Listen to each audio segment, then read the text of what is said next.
Today we are going to see about the 10 mind molders that shape a society, a community, a nation, or a city.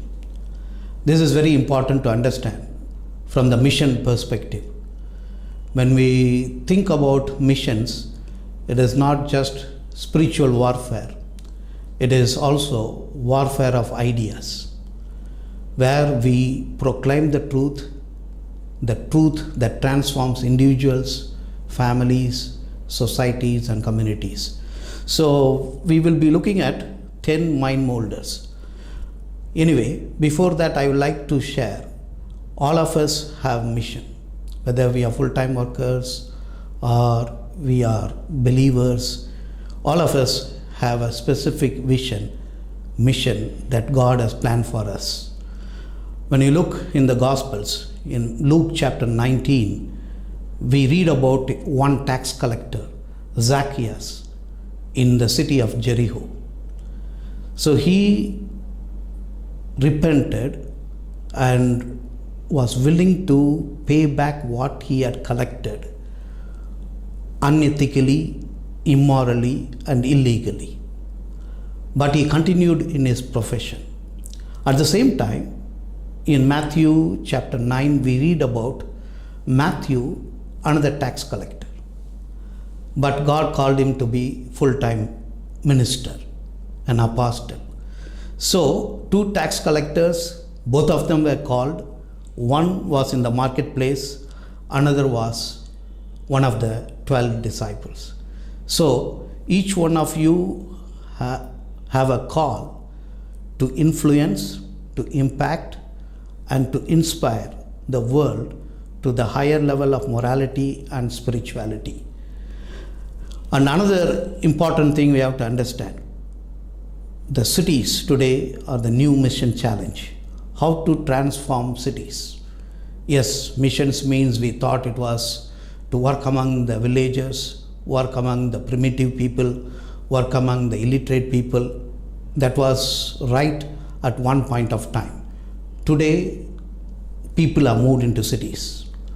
So we see migrants from villages traveling to cities every day. And cities are filled with more and more people. So in that context, reaching cities becomes very important. So how cities should be? If you read the book of Lamentations, Jeremiah brings a beautiful picture of contradiction. He describes Jerusalem as a glorious city, which was full of people, festivals, food, children playing, music.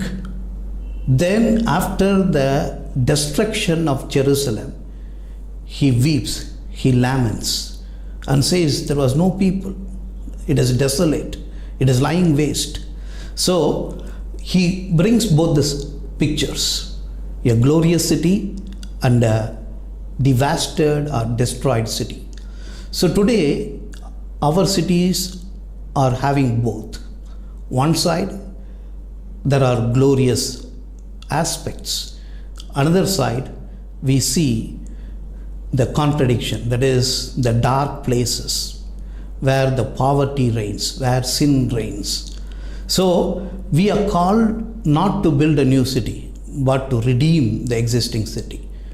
If God gives us resources to do a new city, that will be great. But God has called us to work in the cities as they are, to redeem it with the gospel, with the truth, with the scripture, with the Bible. These are the tools God has given us. So when we think about the city, we are talking about 10 mind molders. So we will be going into detail of each and every mind molder. So I'll give you the list of the mind molders. It is easy to remember. We can put it from A to J. A stands for arts, B for business, C for church and also compassion service and civil society. D stands for distribution of information, that is both mass media and social media. E stands for education, F stands for family, G stands for government, H stands for health services, I stands for information sector, J for justice.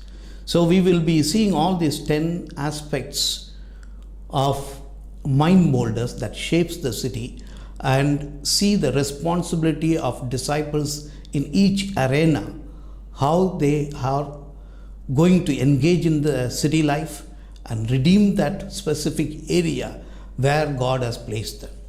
So this is going to be an exciting journey. I request you to come along and see what God has planned to do through each one of us. God bless you.